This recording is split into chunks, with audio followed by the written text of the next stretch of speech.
भिवंडीचे महापौर नारायण चौधरींनी शहरातील स्वच्छतेला प्राधान्य दिलेलं आहे। स्वतः महापौरांच्या पुढाकाराने शहरात डीप क्लीन मोहीम स्वच्छता राबवली गेलेली आहे। महापौरांच्या उपस्थितीमध्ये कल्याण नाका वाहतूक शाखा कार्यालयापासून उपक्रमाचा शुभारंभ करण्यात आला। गुंतवणूकदारांच्या नफेखोरीमुळे सोन्या चांदीच्या दरामध्ये घसरण झाली आहे। सोनं 1300 रुपये तर चांदी 7400 रुपयांनी स्वस्त झाली आहे। त्यामुळे चांदी आता 2,60,000पर्यंत खाली आले तर सोनं 1300 रुपयांच्या घसरणीसह 1,62,000पर्यंत खाली आले। मुंबई महापालिका सभागृहात राष्ट्रगीतानंतर आता जय जय महाराष्ट्र माझा या राज्यगीताची धून घुमणार आहे। शिक्षण समिती अध्यक्षा राजश्री शिरवाडकर यांनी मांडलेली ऐतिहासिक ठरावाची सूचना महापौरांनी मंजूर केली आहे। मराठी संस्कृती, परंपरा आणि इतिहासाचा गौरव अधोरेखित करणाऱ्या जय जय महाराष्ट्र माझा या राज्यगीताची धून आता महापालिका सभागृहात घुमणार आहे। दक्षिण पश्चिम रेल्वेच्या कॅसल रॉक कुलेम घाटामध्ये ट्रॅक नूतनीकरणाचं काम होणार आहे। यासाठी 28 एप्रिल ते 7 जून दरम्यान दररोज सकाळी 11 ते दुपारी 4 या वेळेमध्ये 5 तासांचा ब्लॉक घेतला जाणार आहे। त्यामुळे गोवा मार्गावरील 8 एक्सप्रेस रद्द होणार आहे तर 4 गाड्यांच्या मार्गात बदल केला जाणार आहे।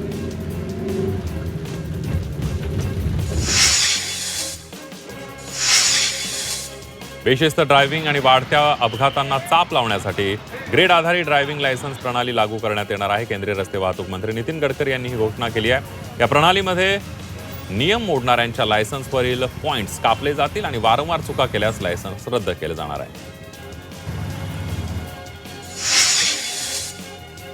देशभरातील ग्रंथालयांच्या संख्येमध्ये महाराष्ट्र राज्याने 12,000हून अधिक ग्रंथालयाचं अव्वल स्थान पटकावलंय। डिजिटल युगामध्ये मोबाईल आणि इंटरनेटचा वापर झपाट्यानं वाढला असला तरीही पुस्तकांची ओढ अजूनही कमी झालेली नाही आहे, हे या आकडेवारीतून स्पष्ट झालंय। पनवेलमध्ये विश्व यादव संघातर्फे तहसील कार्यालयावर मोर्चा काढण्यात आला।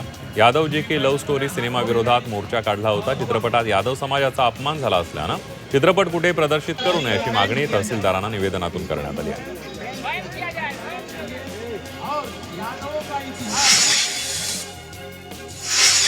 भिवंडीमध्ये श्रमजीवी संघटनेने 14 कातकरी कुटुंबांना घेऊन वीज जोडणी मिळावी यासाठी जोरदार ठिय्या आंदोलन केलं। या आंदोलनाची दखल घेऊन कंपनीने तत्काळ पोल टाकण्यास सुरुवात केली आहे। त्यामुळे या 14 कुटुंबांना लवकरच वीज मिळणार आहे।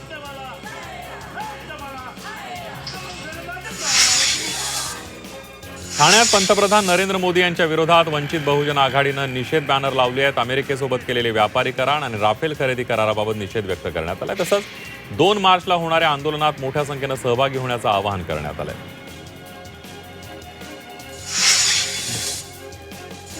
भिवंडीमध्ये कचरा उचलणारी घंटागाडीवर सुरू असलेल्या हिंदी गाण्यांवर मनसेनं विरोध दर्शवलाय।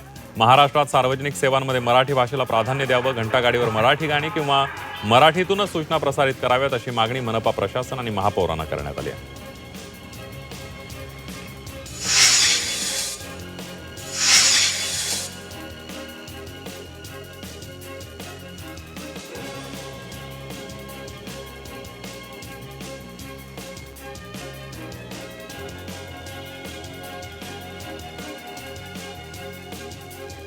होळीनिमित्त कोकणवासियांसाठी एसटी महामंडळ सज्ज झालेलं आहे। कोकणात जाण्यासाठी एसटीने गाड्यांची संख्या वाढवली आहे।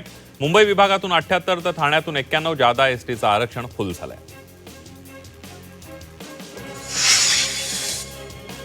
मुंबई महापालिका रस्ते काँक्रिटीकरणाची कामं या वर्षाच्या अखेरीस पूर्ण करणार आहे। शहरातील सुमारे 73% रस्त्यांचं काँक्रिटीकरण पूर्ण झालं असून काही रस्ते डिसेंबरपर्यंत पूर्ण होणार आहेत। त्यामुळे लवकरच मुंबईतील रस्ते खड्डेमुक्त होणार आहेत।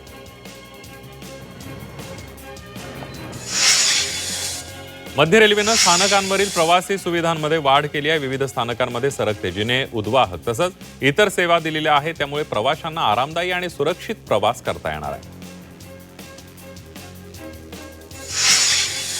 पनवेल ते कर्जत दरम्यान उभारण्यात येत असलेले जलरोधक बोगदे आणि खाडीविरहित रेल्वे मार्ग उपनगरीय प्रवासाचा चेहरा-मोहरा बदलणार आहेत। वावर्ली येथे मुंबईतील सर्वाधिक लांबीचा बोगदा उभारण्यात येतोय। प्रत्येक ठिकाणांना जलद गतीनं जोडण्यासाठी रेल्वे मार्ग वाढवण्यात येत आहेत। नवी मुंबई महापालिकेत समाविष्ट झालेल्या 14 गावांसाठी आता वाहतुकीची नवी पहाट उगवणार आहे। या सर्व भागांमधून मेट्रो धावणार असून ती थेट तळोजापर्यंत पोहोचणार आहे। पायाभूत सुविधांना मोठी चालना देण्यासाठी MMRDAने मुंबई मेट्रो लाईन 12च्या विस्ताराला मंजुरी दिली आहे।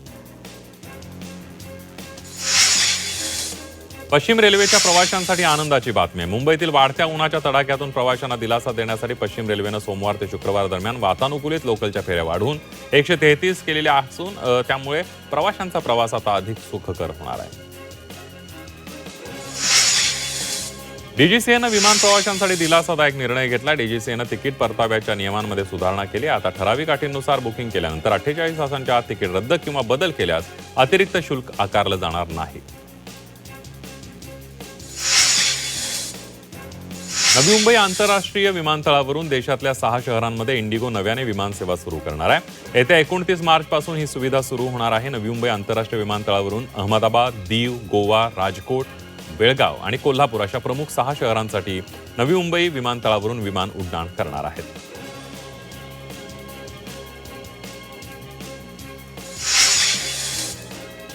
मुंबई महापालिका मुख्यालयामध्ये मराठी भाषा गौरव दिन आणि मराठी भाषा पंधरवडा शुभारंभ सोहळा उत्साहात संपन्न झाला. तसंच यावेळेला एकपात्री अभिनय स्पर्धेतील पारितोषिक प्राप्त कर्मचाऱ्यांचा गौरव सुद्धा करण्यात आला. मराठी भाषा पंधरवड्यानिमित्त मुंबईत विविध उपक्रम राबवण्याचं आवाहन महापौर ऋतू तावडेंनी केलं आहे. डोंबिवलीमध्ये मराठी भाषा गौरव दिन उत्साहामध्ये साजरा करण्यात आला. राधाबाई साठे माध्यमिक विभाग आणि PR म्हैसकर प्राथमिक विद्या मंदिर पूर्व प्राथमिक विभाग असं दोन्ही शाळांनी मिळून मराठी भाषा गौरव दिन साजरा केला. या कार्यक्रमाला जोशना देहेरकर या प्रमुख पाहुण्या म्हणून उपस्थित होत्या.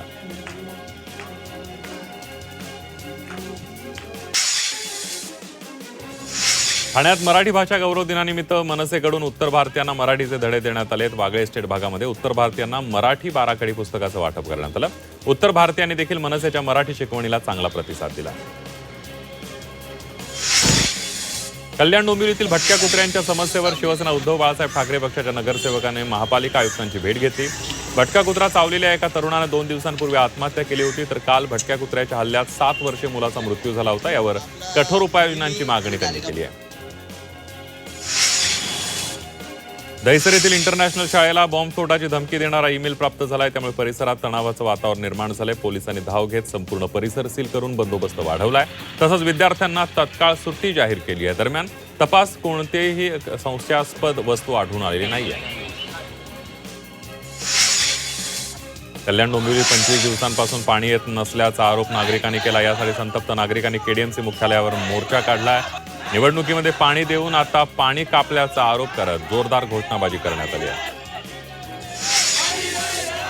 ठाणे जिल्ह्यातील शहापूर उपजिल्हा रुग्णालयाची प्रचंड दुरवस्था झाली आहे. दुरुस्तीसाठी स्वच्छतागृह तोडल्यानं परिसरात सांडपाणी पसरलं आहे. त्यामुळे सर्वत्र दुर्गंधी पसरलेली आहे. या दुर्गंधीमुळे रुग्णांचं आरोग्य धोक्यात आलंय.